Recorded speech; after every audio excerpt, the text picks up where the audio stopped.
Bonjour Marilyn, bonjour Benjamin, bonjour à tous. Bonjour Xavier, aujourd'hui au programme, Lyon.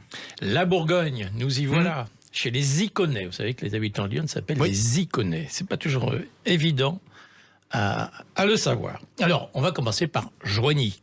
Joigny, qui n'était pas un détour, comme d'ailleurs Avallon, dont on parlera plus tard, parce que c'était sur la Nationale 6.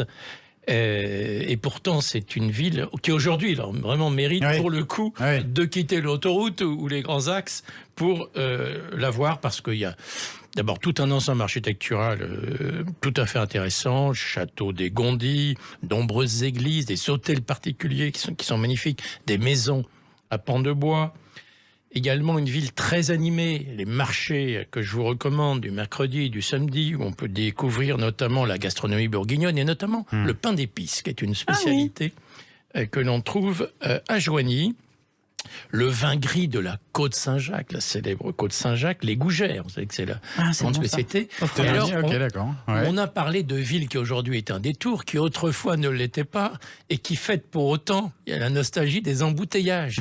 Et alors il y a une fête à ne pas manquer, c'est un rendez-vous extraordinaire les 2 et 3 septembre, c'est bientôt, c'est les bouchons de la Nationale 6. Et alors, c'est génial, parce qu'il y a des dizaines de véhicules d'avant 65, c'est la règle, hein. Et puis on recrée l'embouteillage avec le gendarme et son bâton, etc. C'est passionnant. C'est une fête formidable que je vous recommande à Joigny, qui en plus, je vous dis, est une ville vraiment merveilleuse. Un très très beau, plus beau détour. Oui, et Lyon, Xavier, ne manque pas de jolis villages. Alors, il y a aussi des plus beaux villages, et notamment un qui est justement entre Joigny et Avallon, c'est Noyers. Noyers, vraiment charmant. Je vais dire très représentatif de ce que peut être un des plus beaux villages de France. Et alors, on arrive sur Avallon. Avallon, alors pareil, ce que je disais pour Joigny, c'est encore plus vrai pour Avallon, c'était incontournable Avallon. Et alors maintenant, ça reste proche de l'autoroute, mais on n'y passe plus. Il faut sortir de l'autoroute, mais c'est pas loin. Et là, ça vaut vraiment le coup pour vraiment, même si on est un peu pressé, de s'arrêter quelque temps, de faire un tout petit détour pour retrouver Avallon, son quartier médiéval. Ce que j'aime beaucoup aussi, qui est très original, les jardins-terrasses. C'est vraiment magnifique, qui domine la vallée du Cousin, bien nommé. Et puis la tour de l'horloge, le grenier à sel, la maison des cires de Domecy, c'est d'ailleurs tout proche de l'office de tourisme. Donc vous avez tout ça en quelques mètres, j'allais dire. Le marché du samedi.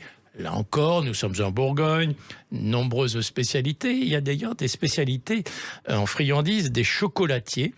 Il y a le Milord, les nougeottes, les pavés d'Avallon et le délice de Vauban. Parce que un programme. Vauban est très présent dans cette ville. Bon, après avoir fait le plein de chocolat, on va pousser jusqu'à Vézelay, qui est pas très loin, c'est ça? Oui, alors c'est l'autre plus beau village de Lyon, Vézelay, évidemment, un endroit aussi, j'allais dire, incontournable à découvrir. Et comme ça, on a, vous voyez, un ensemble cohérent, j'allais dire, une belle balade, une belle idée de week-end. Joigny, Noyers, Avallon et Vézelay. Merci beaucoup Xavier Louis. Merci Xavier. Vous nous avez aussi parlé de communes qui sont des capitales, que l'on peut retrouver dans votre ouvrage Mon Tour de France des capitales et sur le site noscapitales.fr. Merci, à demain. À demain.